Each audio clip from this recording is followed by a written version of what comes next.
Teddy মার্কা হয়, cigarette টানতে টানতে আরেকটা মেয়ে নিয়ে তোমার কবর বাস দিয়া যাইব। সব না গুনাহ, সব না গুনাহ। অতএব তওবা করি, ছেলে মেয়েকে আগে কোরআন শিক্ষা দিব ইনশাআল্লাহ। ওই ছেলেটা আপনাকে গোসল করাবে, নিজে হাতে জানাজা পড়বে, নিজে কবরে নেমে আপনাকে দাফন করবে, আপনার সকাল সন্ধ্যা সপ্তাহে সপ্তাহে গিয়ে আপনার জন্য দোয়া করবে ইনশাআল্লাহ। রাজি আছে ইনশাআল্লাহ? এই আমরা এমন সন্তানের বাবা হইতে চাই না, আর এমন ঔরস এবং সন্তানের জন্ম দিতে চাই না। অতএব এমন সন্তান যদি জন্ম দিতে চান, স্কুল কলেজ ইউনিভার্সিটি ইংলিশ মিডিয়ামে পড়ান। আর যদি আদর্শ সন্তান জন্ম দিতে চান, আদর্শ স্ত্রী বানাইতে চান, আদর্শ কন্যা তৈরি করতে চান, তাহলে কোরআনের মার্কাজে ফাতহুল উলুম মহিলা মাদ্রাসায় পড়ান। বুঝেন নাই?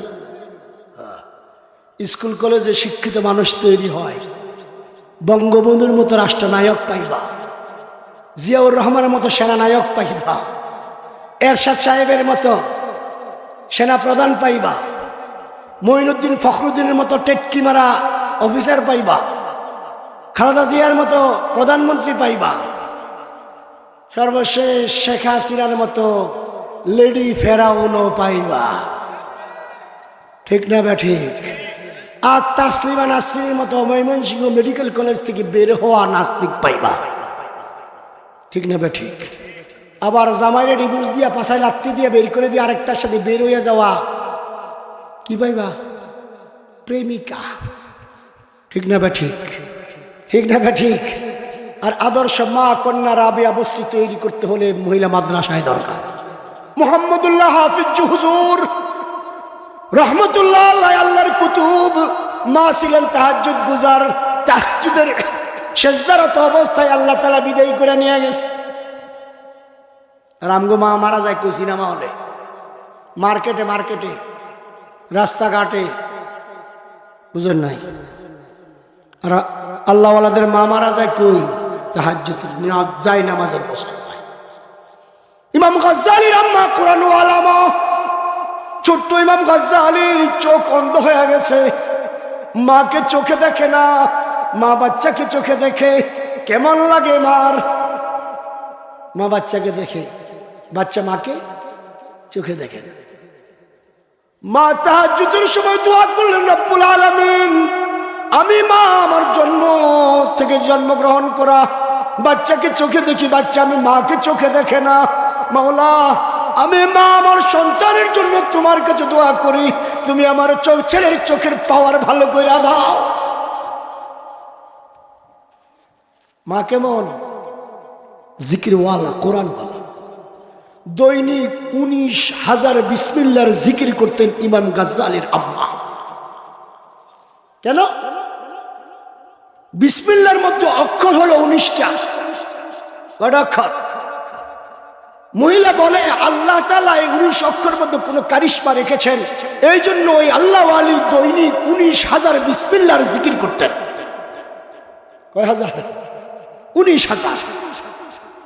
কিতাবে এসছে, যদি কোনো মুসলমান তাহাজ্জুদের সময় তার প্রয়োজনের জন্য 2 রাকাত নামাজ পড়ে 1000 বার বিসমিল্লাহর জিকির করে দোয়া করে, আল্লাহ সেই দোয়া কবুল করেন।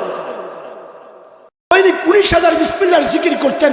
ধরতে, লইতে, থুইতে, লাড়া দিতে, চুলাই দিতে, নামাইতে, মার ঘাটতে, সবসময় কি করতেন? শুধু বিসমিল্লাহ।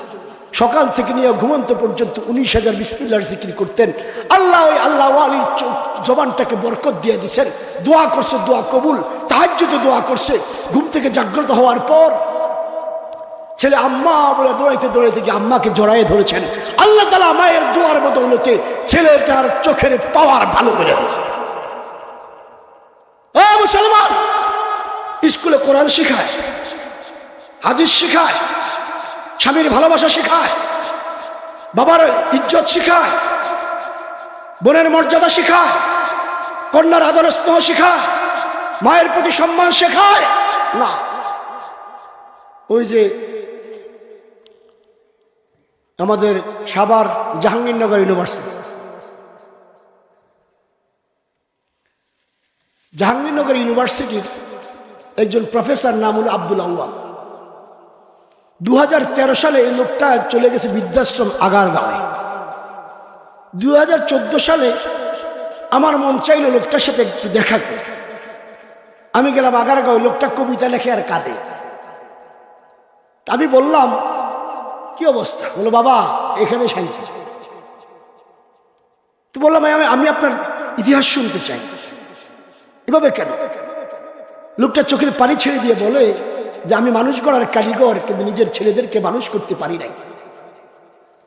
নিজের ছেলেদেরকে মানুষ করতে, বড় ছেলে নৌবাহিনীর কর্নেল, ছোট ছেলে রাশিয়ায় পড়ালেখা করে, মেয়েটাকে বিয়ে দিয়েছেন আমেরিকায়।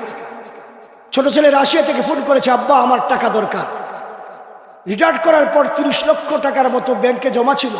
খরচ টরচ করার পর 3 লাখ টাকা ছেলের জন্য পাঠাইলেন। কয়েকটা ফ্ল্যাট আর ফ্লটের মালিক থাকে মিরপুরে, বাংলা কলেজের কাছে, নৌবাহিনীর কর্নেলের বাসা। ছেলের বউ টের পেয়েছে, টের পেয়ে কর্নেলকে বলেছে। কর্নেল বাবার কাছ থেকে টাকা, ফ্লট উইল করে নিজের নামে লিখে নিয়ে গেছে।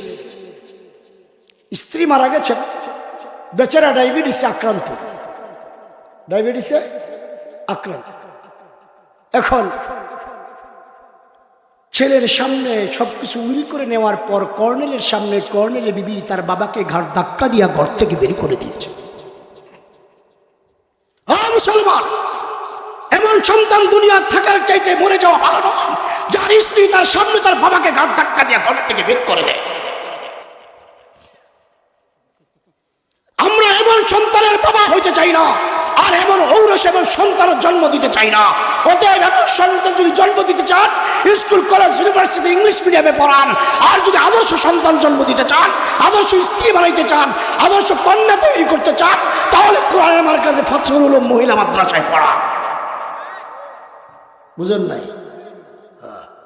স্কুল কলেজে শিক্ষিত মানুষ তৈরি হয়, বঙ্গবন্ধুর মতো রাষ্ট্রনায়ক পাইবা, জিয়াউর রহমানের মতো সেনানায়ক পাইবা, এরশাদ সাহেবের মতো সেনা প্রধান পাইবা, মঈনুদ্দিন ফখরুদ্দিনের মতো টেক্কি মারা অফিসার পাইবা, খালেদা জিয়ার মতো প্রধানমন্ত্রী পাইবা, সর্বশেষ শেখ হাসিনার মতো লেডি ফেরাউনও পাইবা।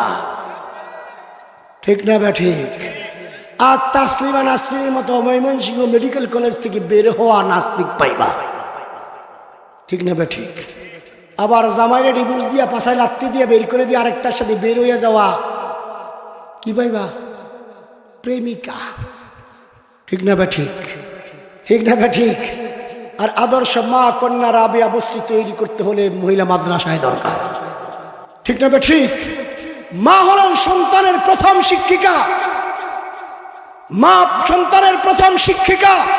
যেই মা সূরা ফাতিহা পড়তে পারে না, সে তার সন্তানকে কিভাবে সূরা ফাতিহা শিখাবে? যে মা সূরা ইখলাস পারে না, সে তার সন্তানকে কিভাবে সূরা ইখলাস শিখাবে?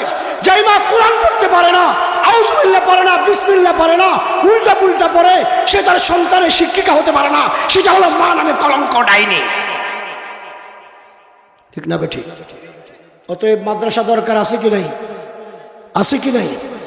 আপনার মেয়েকে ডাক্তার, ডক্টর, বৈজ্ঞানিক বানান, আমার আপত্তি নেই। মগে আগে কোরআন শিখাই এলো, আগে হাফেজা বানান, আগে হাফেজা বানান। দেখবেন মেয়ে স্বামীকে কষ্ট দিবে না, মেয়ের নামে বিচার আসবে না। মেয়ের নামে কি আসবে না? বাবা মার কাছে বিচার আসবে না, ভাইয়ের কাছে বোনের নামে বিচার আসবে না। মার নামে বাবা তার সন্তানের কাছে তার মায়ের নামে বিচার দিবে না। বুঝেন নাই? ইতিহাস বলতে গেলে আমার লাত হবে। ওই আব্দুল আউয়াল সাহেব বলেন, বাবা ছেলে রাশিয়া থেকে এসছে, বিয়ে করেছে, বিয়ে করে বউ নিয়ে যাবে, মিরপুর 10 নম্বর গোল চত্বরে ডাকে নিয়ে আমাকে 5 টাকার কিমাপুরি খাওয়ায়। আমাকে বলে, বাবা বিয়ে করেছি, বউ নিয়ে রাশিয়া চলে যাব, দোয়া করো। আমি বললাম, বাবারে তোর তো মা নেই, আমাকে কি তোর মেয়েটাকে একটু দেখাবি না, তোর বউটাকে? ছেলে বলে, না তোমাকে দেখানো যাবে না। কেন? বউ যদি জিজ্ঞেস করে তোমার বাবা কোথায় থাকে, কি জবাব দিবে? স্পষ্ট ঘোষণা, এটা পত্রপত্রিকা, ওনার নামে অনেক লেখালেখি হয়েছে, যেটা আমার সামনে সরাসরি কথা, আমি সেটা আপনাদেরকে বললাম। এমন সন্তান পাইবেন দরকার। হ্যাঁ, আদর্শ সন্তান, মাদ্রাসায় পড়ান, হাফেজ আলিম হবে, আপনার অসুস্থ হইলে নিজের হাতে প্রস্রাব পায়খানা পরিষ্কার করবে, নিজের হাতে গোসল করাবে, মৃত্যুর পর নিজে আখেরি গোসল দিবে। আমি আমার বাবাকে গোসল করিয়ে আমি আমার আব্বাকে নিজ হাতে জানাজা পড়িয়ে দাফন করেছি। এখনো কবরের পাশ দিয়ে গেলে রিক্সাটা থামাই আগে একটু সূরা ইখলাস সূরা ফাতিহা পড়া যায়। আইকে বারমা মিরবিদা মনকুশা সূরা ইখলাস ওয়া আলহামদু বখা তু তাওয়াঙ্গার গাস্তাই আজ মালেমা ইজামা গাফিল শুদি আজ হালেমা।